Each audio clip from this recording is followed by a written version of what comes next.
Vamos a hacer unas secundarias y vamos a ver de qué maneras podemos emplear las secundarias para trabajar con ellas rápidamente. Si yo me voy, por ejemplo, a este plano, vamos a hacerle como siempre en el primer nodo un primer ajuste de contraste. Subimos la saturación. A lo mejor queremos, no lo sé, a ver qué tal queda. Bajar un pelín los rojos. Sí, no le hace mal bajar un pelín los rojos y probablemente bajar los verdes. No, los verdes no están mal, son los rojos los que hay que bajar. Vale, lo podemos dejar ahí, por ejemplo, para empezar. Y ahora, si queremos hacer una selección con un qualifier, tendríamos varias maneras de llevarla a cabo. Obligatoriamente tengo que trabajar con un nodo nuevo, voy a trabajar con un nodo serial para poder hacer esta selección, ya que si no estaría metiendo la selección, estaría metiendo dentro de la selección el ajuste de contraste que hice en el primer nodo. Entonces, la manera más típica en la cual todos nos aproximamos al qualifier es seleccionarlo aquí y ahora marcar el punto, bien sea mediante el qualifier tradicional, reseteo, o bien sea mediante el nuevo 3D Keyer, que lo que haríamos sería seleccionar un patrón, seleccionar un camino. Tanto si lo hacemos de una manera como si lo hacemos desde otra, estamos haciendo la selección tomando una muestra, o sea, una muestra más amplia o una muestra más cuidada. Eso tiene sus ventajas y sus desventajas. La mayor desventaja que tiene, voy a resetear el nodo, la mayor desventaja que tiene es que una vez que nosotros hemos seleccionado una muestra, tenemos que emplear bastante tiempo puliéndola. Es decir, ahora marcamos el modo mate y tenemos que decirle que tenga determinado ancho, ajustar las saturaciones y los rangos de luminancia que me interesen. Luego podemos también, ya sabemos, introducirle un pequeño blur, hacer una limpieza de negros, que esto es nuevo en la versión 12, muy práctico, la limpieza de blancos, etcétera. Pero bueno, a lo mejor el resultado puede no ser en absoluto malo. El 3D Keyer, de hecho, es un nuevo keyer estupendo que nos va a permitir trabajar más rápidamente, pero a veces este modo de trabajo, para lo que queremos hacer, puede ser demasiado lento. Lógicamente, el momento en el cual yo lo tenga, pues cualquier cosa en la que yo trabaje en este nodo operaría sobre la selección. Entonces, por ejemplo, una cosa muy típica sería el hacer un beauty grade, que sería, una vez que tengo seleccionado el tono de piel, introducir una herramienta de desenfoque, que más o menos en DaVinci todos utilizamos, todos los coloristas, tres herramientas distintas. Se pueden utilizar tres herramientas distintas. Parece que me estoy yendo hacia otro tema. Estoy tirando una tangente ahora para ver el beauty grade, pero luego volveré, no os preocupéis. Entonces, una vez que tenemos la selección hecha, vía el modo que sea, en este caso mediante un qualifier, voy a hacerlo que sea un poquito más grande, podríamos venirnos al blur y directamente darle una determinada cantidad de blur. Lo hago exageradamente para que veamos lo que estamos haciendo, pero si lo hacemos, lo haríamos evidentemente en niveles mucho más pequeños. Esta sería la primera herramienta que se va a utilizar para añadir blur, que es el propio blur. La otra que utilizan muchísimos coloristas es el mist para añadir el beauty grade. El mist funcionaría de la siguiente manera. Seleccionamos mist en la herramienta blur y bajamos el radio para que haga un pequeño sharpen. Una vez que tenemos una cierta cantidad de sharpen, desde aquí podemos aumentarla más o menos y ahora con mix ajustamos cuánto se mezcla el sharpen que hemos puesto con su blur equivalente. Es decir, el mist es algo más suave que el blur a secas, que para determinadas pieles, por ejemplo para esta, podría ser más adecuado. Si está en 0 sería solo blur, si está en 100 sería solo sharpen y cualquiera de las combinaciones intermedias haría la suma de ambos. No es tan exagerado como el blur a secas. Lógicamente esto va a depender de cada plano que tengamos. Y la tercera de ellas sería una herramienta que podría funcionar incluso sin selección para el Beauty Grade en determinados planos, que sería, voy a resetear por aquí, en los ajustes de primarias, tanto en los Primary Wheels como en los Primary Bars, cualquiera de estos, en el 2, en el control 2 de aquí abajo, tenemos Midtone Detail, es decir, un Sharpen o un Blur, dependiendo de la dirección en la cual vayamos, específico para los medios tonos. Entonces, ahora yo tengo ya una selección hecha para los medios tonos, en este caso para el tono de piel. Entonces, ahora podría aplicarle para dar o quitar detalle sobre esa secundaria. La gracia de este control no es emplearlo ahora, puesto que ahora yo ya tengo la secundaria. Entonces, ahora está actuando exactamente igual que un blur. La gracia de este control, reseteo, sería el no usar, voy a salir de aquí para verlo claro, voy a generarme una nueva versión para no perder esto que tengo por aquí con control I, y ahora voy a borrar este nodo y voy a generarlo de nuevo vacío para poder trabajar sobre esto de cero.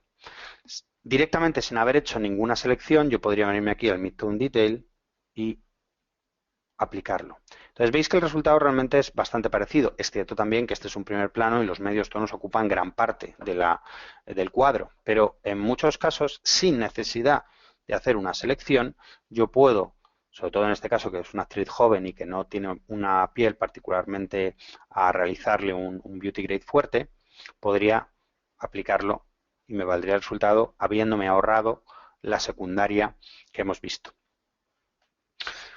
También es muy típico, ya como finalización del Beauty Grade, voy a volver a la otra versión con control N, aplicar esta secundaria o esta corrección, este blur, por ejemplo, solo al canal de luminancia. Para ello, vamos a ver cómo podríamos seleccionar determinados canales, y luego hablaremos de esto también con los espacios de color, en un nodo. Por defecto, si yo no toco nada, reseteo esto por aquí, cualquier nodo, si aprieto botón derecho en Color Space, veo que está en RGB. Luego investigaremos un poco más aquí y veremos que podemos trabajar con los nodos en otros espacios de color, pero de momento está en RGB si no hacemos nada.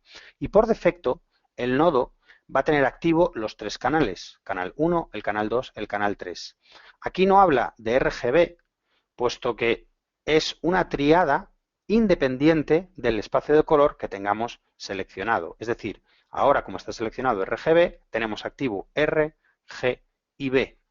Si yo selecciono que quiero trabajar, por ejemplo, en Hue, en un espacio de color muy típico de vídeo, en componentes, ahora mismo aquí me indica que estoy trabajando en otro espacio de color, si no indica nada es el que tiene por defecto el RGB, y si yo le desactivo los canales 2 y 3, entonces solo estaré operando en este nodo en el canal 1, que en el caso del espacio de color que tengo seleccionado sería la luminancia. ¿Para qué? Para introducir ese blur que yo estoy haciendo solo en el canal de luminancia, que es el que normalmente tiene los problemas de los poros y las impurezas de la piel. Entonces, si desactivamos el canal 2 y desactivamos el canal 3, ahora, como he cambiado el nodo a UV, a IV y le he deshabilitado la U y la V, solamente estaría trabajando sobre la luminancia, sobre I. Lo mismo haría si trabajase en HSL y desactivase el canal 1 y 2. Me quedaría con el tercero, que sería la luminancia. O si trabajo en el modo Lab y desactivo el 2 y el 3, me quedaría de nuevo con la luminancia. Cualquiera de estos tres espacios de color separa la luminancia de otras dos componentes distintas, dependiendo del espacio que sea. Entonces, si yo ahora muevo el radio, en niveles fuertes notaréis que va a funcionar de manera distinta, pero la cuestión es que técnicamente el blur que yo estoy haciendo es más limpio al no estar afectando al canal de cominancia. Es decir, estoy degradando menos la señal. También ya hablamos un poco de la parte que tienen los coloristas de restauración de señal o de mantener en la medida de lo posible la señal original sin destrozarla. ¿Vale? Este sería digamos, la finalización de la manera de llevar a cabo un beauty grade, es decir, un blur o un mist o un mid-tone detail solo en el canal de luminancia de una secundaria o si estamos utilizando el mid-tone detail directamente. Voy a devolver este nodo a su espacio de color original, a RGB, y voy a habilitar los canales para acabar de explicar lo que estábamos contando. Desactivo el radio, desactivo el blur, y ahora, como hemos comentado, yo esta selección la he llevado a cabo mediante Qualifier con HSL, pero en Qualifier también se puede trabajar por vectores, lo cual en muchos casos va a ser muy interesante. Entonces voy a resetear este Qualifier y me voy a ir aquí a Color, Presets, y aquí tengo los vectores por defecto de los primarios y complementarios. El verde, el amarillo, el rojo, el magenta. Entonces si seleccionamos el vector de rojo, fijaos cómo directamente nos da un preset de selección. Si ahora lo pulimos un poco, a lo mejor sencillamente clean white, a lo mejor ampliamos un poco el radio. Esto muchas veces puede ser más limpio, no tiene por qué ser en todas las ocasiones, pero puede ser más limpio y sobre todo más rápido a la hora de hacer las selecciones que no el hacerlo a mano mediante el qualifier con el cuentagotas, tomando una muestra. Una vez que lo tenemos, actuaríamos exactamente igual. Si le queremos dar un pequeño brillo, pues le actuaríamos sobre el gain o un lift para hacer que la piel nos aparezca más pálida, ¿vale? Con esto estaríamos generando un pequeño glow si lo hacemos sobre las altas luces, que luego lo veremos. O le podemos, por supuesto, afectar al tono de piel con el color, le podemos añadir el blur para el beauty grade, es decir, hacemos el cambio que queramos ya una vez que tenemos seleccionado ese vector de rojos. Entonces va a haber muchos casos en los cuales nos sea más fácil atacar por los vectores que no hacer la selección directamente con el cuentagotas. Es lo equivalente a cuando tenemos en este plano, por ejemplo, vamos a hacer una corrección de color rápida en el primer nodo.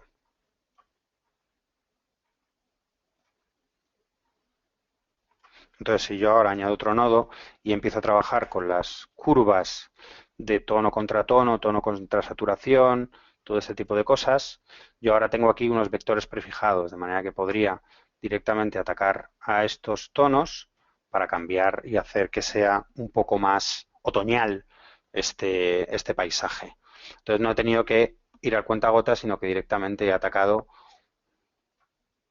a todos los tonos de amarillo que corresponderían a las hojas. Habría que quizás que tener cuidado porque me está afectando también a la camiseta, pero bueno, podríamos hacer una máscara para sacarlo. Pero es bastante más rápido al estar trabajando con los vectores inferiores.